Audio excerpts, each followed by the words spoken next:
Hello and thanks for joining me tonight. My name is Mike Tollerino, CEO of K9s For Veterans. Tonight, I've got two really special guests with me. I've got Raji, who's the president and commission chairman of the VAC. Yes, sir. We have Jen. Jen, you're the Superintendent. superintendent. Sir? I want to start out by saying we had an event, okay, a couple weeks back. It was your first event that you've done, and I got to tell you, it was literally amazing. It was an awesome event. Thank you. But we're going to get into that a little bit later. Anyway, Jen, what is the VAC? Tell us what it's all about. So the VAC is the Veterans Assistance Commission of Will County. It's a veterans organization that is funded by Will County taxpayer dollars, and we exist to assist veterans and their family members and dependents. Slide in, yeah. Yeah, so we're going to get a little closer to obtain benefits that they earned, whether it's on the federal level, the state level, the county level, or the local level. So we are the advocates for veterans and their families. Trying to navigate the VA system is very overwhelming. So a veteran that has any questions about his benefits or rights or whatever, without knowing where to go, you would be the first place to stop at. Yep. And if we are not able to assist, we'll find out who will, and then we will direct them in the right place. We try to be a one-stop shop.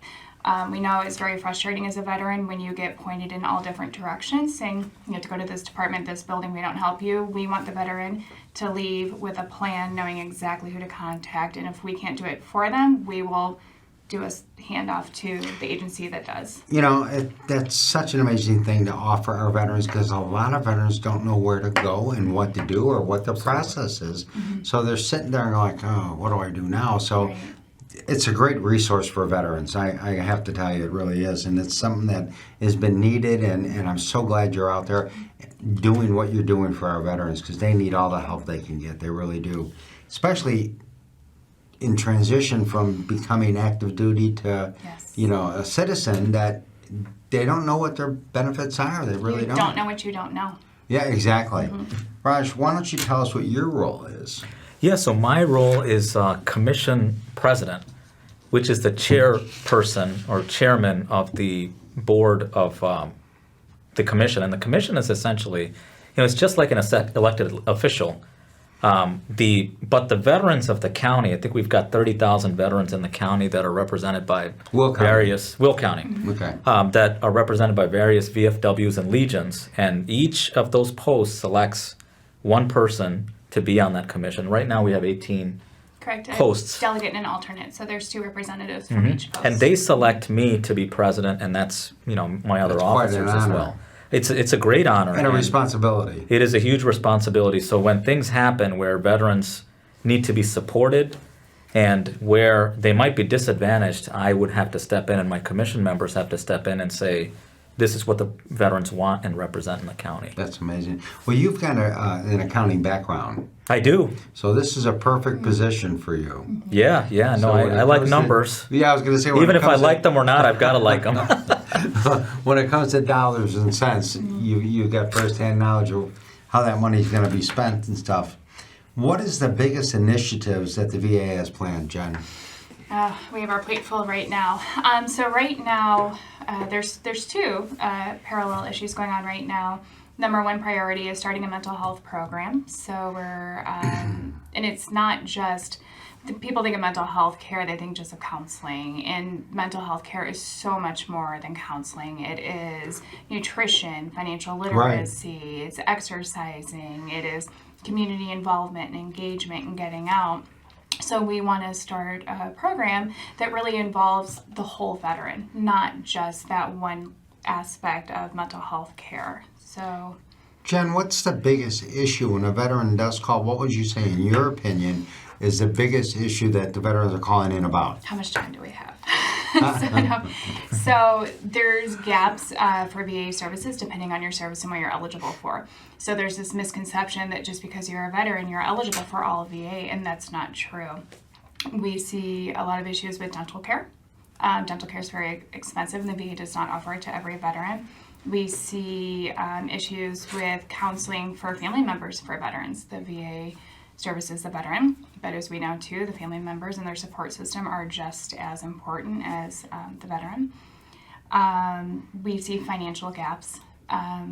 For veterans, the cost of living is increasing and the pay is not keeping up with it. So food insecurity, housing insecurity is a big issue as well. So it really ebbs and flows, but those seem to be the consistent. Right.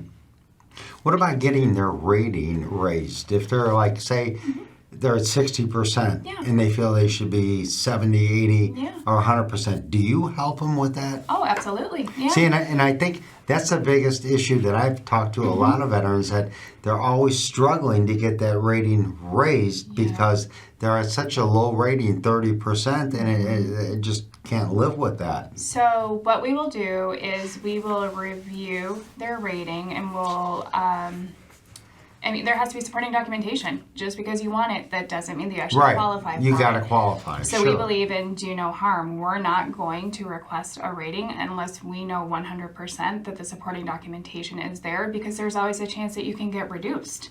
So it could actually go the complete opposite. That would be good. Yeah. So I always say, just because I can change the oil in my car doesn't mean that I'm going to do it myself. I take it to a professional. Don't do it yourself. Bring it to us. Let us do it. We do it for free. How long does it take if I was to put in for a higher rating? Is it a long process? I mean, Situational dependent, but typically you'll have a response in less than 6 months.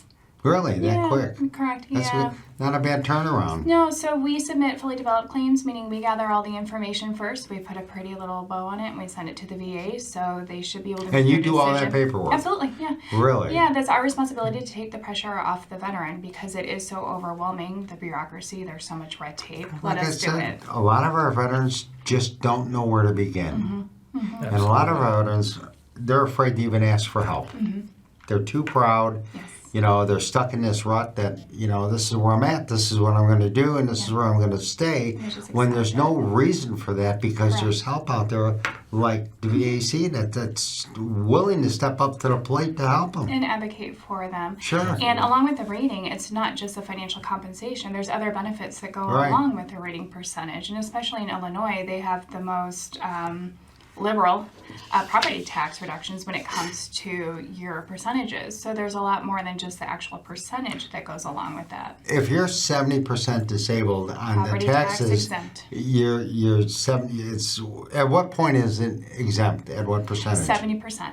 So 70% or higher, you don't pay any Yes, sir. property So taxes. 30 to 50%, you get $2,500 off the assessed value of your home, not your actual property tax bill, the assessed value of your home. So however the formula, from 50 to 70%, you get $5,000 off the assessed value, and then 70% and up, your property tax exempt.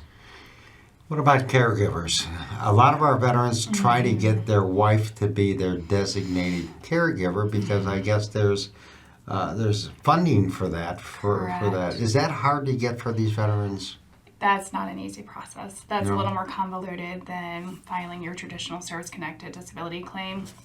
We have a veteran service officer, Amy Georgakopoulos, who specializes specifically in that and aid and attendance in all pension Why programs. is it so difficult to get that? The VA's regulations are pretty strict with that. Really? It depends on, because when you're looking at financially compensating the caregiver, specifically the wife, they consider it, I don't want to say double dipping, but so for aid and attendance pension program, you get reimbursed for paying an outside caregiver who's not a family member. So But they'll pay for an outside. yes, sir, correct. But they'll think twice about it if it's your wife or your Correct. girlfriend or Correct. whoever. Yeah, unless you're a post 9/11 veteran. Well, again, I think the biggest issue our veterans have is not knowing where to go. Absolutely. So with your organization, to help them, I mean, it's a phone call. Yeah, A phone call away or to an get email, whatever. whatever's yeah, easiest. Yeah, but I'm just saying it's that accessible, but they just need to know about it. Yes, sir. Yeah. And that's what we have to do is get the word out that there is help out there for them. And to the VAC, that's exactly what they need. And we're funded by the taxpayers. They're in a sense paying for this service, so they should take advantage of it. Yeah, we're a government entity. So I'm sorry? we're a government entity. Right. Yeah. What do you think the biggest issue right now that you're facing to make changes in the way it's running? I'll let Rosh take that one. You know, the biggest change, I mean, at the local level and the legislative level, I mean, we talked about it just now, it's awareness. And in order for us to get people to know what the VAC is, my job, it's actually one of my biggest initiatives is how do we let people know? So one of the things that we do right now is I call every elected official possible at the state level, federal level, it doesn't matter what party they're affiliated with, but we want them to know what the VAC is and what we do so they can let their constituents know. So we've Right. had mayors in there, we've had state reps in there, we'll probably have congressmen in there too. And that is going to raise awareness. And I think that that's one of the biggest initiatives we have right now, actually. Veterans issues are bipartisan, so we don't see which side of the political spectrum you're on. That's one thing everybody unites Well, together. I've always said I could get along. If you want to help a veteran, I don't care if you're a Republican, you're a Democrat, you're an independent. Oh, yeah, You want to doesn't help a matter. veteran, that's what we're all about. It's doing more for our veterans Right. because there's just Right. not enough being done. Well, one of the most frustrating, like you're saying, people just don't know we're here. Exactly. It's how do we let people know Right. that we're here? Right. And word of mouth is we just got to get these veterans talking. Right. Right. Well, they talk. Right.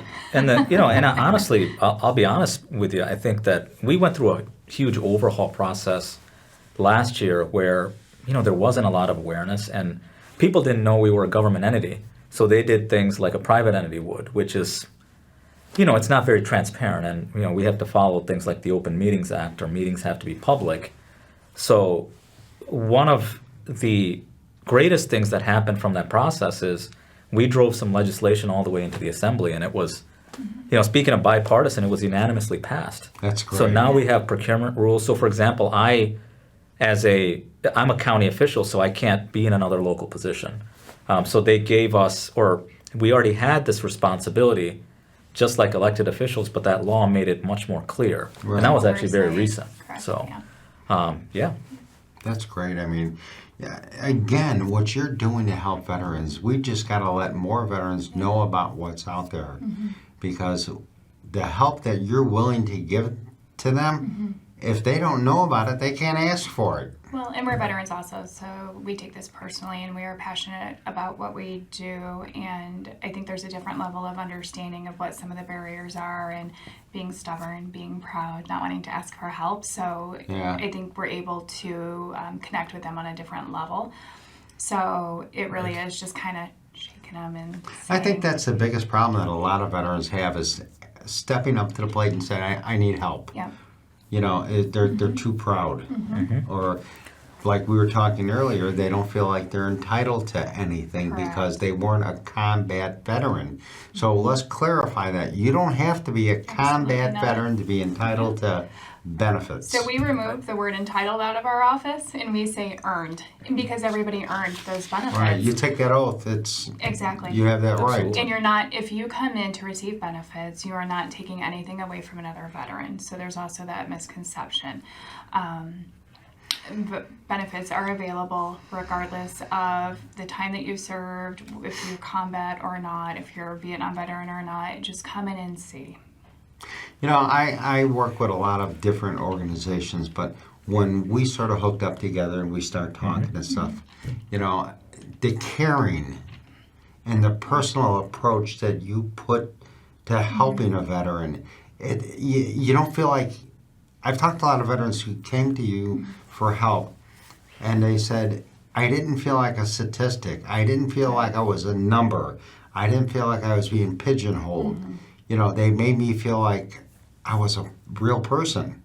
And they were really caring about my situation. And to me, I think that's the biggest compliment anybody could pay your organization. That makes me very Because, happy. like I said, I've talked to a It number makes me of them. happy too. Yeah. Yeah. Well, Yeah. and I don't ever want a veteran or their family member to come in and feel like an inconvenience. Sometimes, like you go to other government offices, we are there to serve them. We exist solely because they are here for us, and we do care. But there's a lot of organizations out there that profess to be there for our veterans.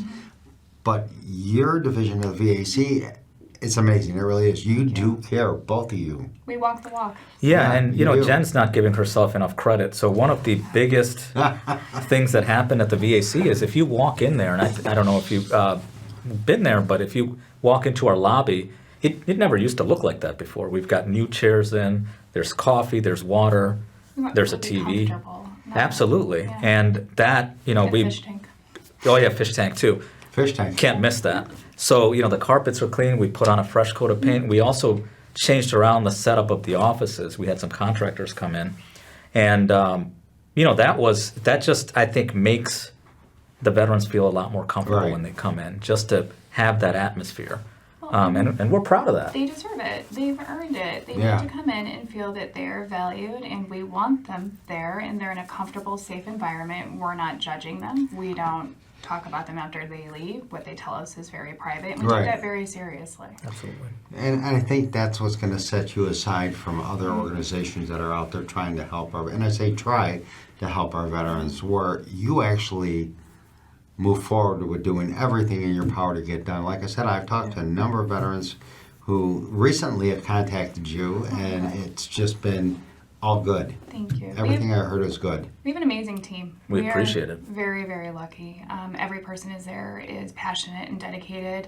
They follow the core values. We don't do it for the money. We do it because we genuinely care. So, Like anything else, you Lucky. never do it for the money. right? Right? No, it's an amazing team. Raj, what are some of your biggest challenges doing what you're doing as the chairman? Yeah, as commission president, my main role is oversight, and one of the biggest parts of that is running a commission meeting. And just like every government body, we're supposed to have periodic meetings. And with 18 posts, and we have 2 delegates from each post. Right. So that could sometimes be an unwieldy crowd, and you've got Vietnam veterans all the way down to even younger veterans, and they can be very opinionated, and sometimes they don't agree. And we're veterans; we talk it out like adults. But in order to control that room, I've never been a government official before, or the chairman of a government body, so that process is very challenging. And I think Jen will tell you, I stumbled through probably the first maybe 2 or 3 meetings, but you get used to it over time. Yeah, you sort And of and that's been very challenging, but it's been also very fulfilling in the sense that I've started to understand, what the veterans want that their posts represent, and getting that sense and being able to advocate for them, especially with the county officials and state officials. I think that's just amazing. Right. Because if I can step in and change one thing or the other that changes underlying But things, it's you're great. all about the veterans, and that's what's going to set you aside from everybody else. You take it to heart. Think of the demographic of our county too. Will County is so, we're just a melting pot, which is awesome. We cover Naperville, Joliet, Peatone, Crete, Wilmington. So you have veterans who are literally Sure. coming from completely different, even though we're in the same county. So trying to meet the needs of those veterans, even though they're in the same county, what a veteran needs in Naperville is probably different than what a veteran needs in Joliet Right. versus Crete. So it really is being able to assess the needs of each area and how we can get out to them. Right. We are really ramping up our outreach. I was go going to ask you, them. that's my next question. Yeah. What are you doing to get the word out that, hey, we're here to help you. Yeah. Just reach out. What are you doing to help promote that so people, so veterans know that you're there? We're boots on the ground now. So now that we're fully staffed, I say that in air quotes, we are able to spare a veteran service officer. So Eric right now goes to Peatone, he goes to Mooney. We have service officers up in Bolingbrook. So we're trying to go to the posts and cover each different area because Bill County is huge. We're a lot more active on Facebook now, so we're appreciating the power of social media. Sure. And it really is just going to events and getting out there and letting people see our faces and, hey, we're here, this is what we do. It's a lot, and we rely on the post to spread the word. But it's a big feat. It's a big undertaking. So that's Well, I said, we were there. Yeah. You and Raj recently put on a benefit. It was amazing. Tell us a little bit why you did that. I'm still recovering from that. So we found there is a need in the community. Again, like you were saying, people don't know we're there. And what had happened is I had a run-in, not in a bad way for me, with one of the GPD officers who's in the Battle Buddy program. And we were talking, and he's like, well, what do you do? And I said, I work at the VAC. And he's like, what is that? I'm like, what do you mean, what is that? Yeah, right. We're located in your city. And so just to have that realization, what a disconnect there is even between the local city and the county and what the availability is. And so that's where it just kind of, the thought came up from there. He's like, well, what can we do to partner together to raise community awareness? Because it's the Battle Buddy program. They're the only program in the nation, I believe, that has a group of officers who are veterans. And they specifically, if there's a call for a veteran crisis, they respond to them. Because again, it's that connection from veteran to veteran. Right. So we just had an idea for an outreach event, and then it just snowballed from there. And nobody involved in that had ever planned an outreach event before to that magnitude. So it was a learning curve, and we learned a lot. And fortunately, we had people who have connections and have done it before who stepped in and. That's amazing. helped. They just gave me that 5-minute warning. Oh, good. Oh, What would you say to a veteran if he called in and didn't know what to do, where to go, or where do you start with them? Depends on what they're looking for. Do they need financial assistance? Come on in, sit down, let's talk about it. In our office, we have the food pantry, we have other resources, so if they need that immediate care, so it really is triaging. What are your specific needs? Do you need to file a claim? Come on in, we need your DD-214, we'll do everything else from there. So again, we try to treat the whole veteran, and their needs are so diverse. I mean, it is, I need a place to sleep, I need my rating increased, I need my DD-214, certified. So veterans, you can't just clump us in. You have veterans who are highly successful, educated CEOs, and then we have veterans who are coming in to take a shower because they just slept on a bench. Right. So you can't really have one general overview. It's so specific to each person. Everyone is different. Yeah. Again, I can't thank you enough for what you two are doing, because Thank you, Mike. you turned it around. You really have, and it's all about the veterans with you two. It is, yeah. And it should be. Absolutely. I love the fact that when I talk to these veterans, that they had nothing but positive to say That's about great. No, we contacting appreciate you that. and reaching out. And there's always room for improvement, though. So I do want to hear feedback on either way. I can't fix Yeah. it if I don't know it's broken. So Well, Jen, thank you for being here tonight. Thank you. Raj, thank you. I'm looking forward to some amazing things Me too. happening with the VAC. I think appreciate you it. guys are on. I think you're on the right track. I really do, and I just think it's going to be nothing but positive thoughts for everybody that's involved with you. With the VAC. Thank you. Absolutely. Yeah, this Thank was you. very What you're positive. doing. Thank you. thank you for all that you do, too. Oh, For God. huge support. You have such a broader plate than I do. No. I have a good team, though. It's not just me. Thank you for joining me tonight. If they want to get more information, where would they go? You can call 815-740-8389. You can go to our website, vacwc@willcountyillinois.org, or you can email me at jsolem@willcountyillinois.com, all spelled out. Okay, and we're going to post that when we post this segment. Yes, sir. You could put that information on there as well. Absolutely, yeah. Great. Thank you for joining us tonight, and thank you you. for being my guest. It's Yeah, always thank a you so pleasure much. to be Thank with you. you I guys. appreciate it. Thank you. Thanks, Mike. Thank you. Thanks.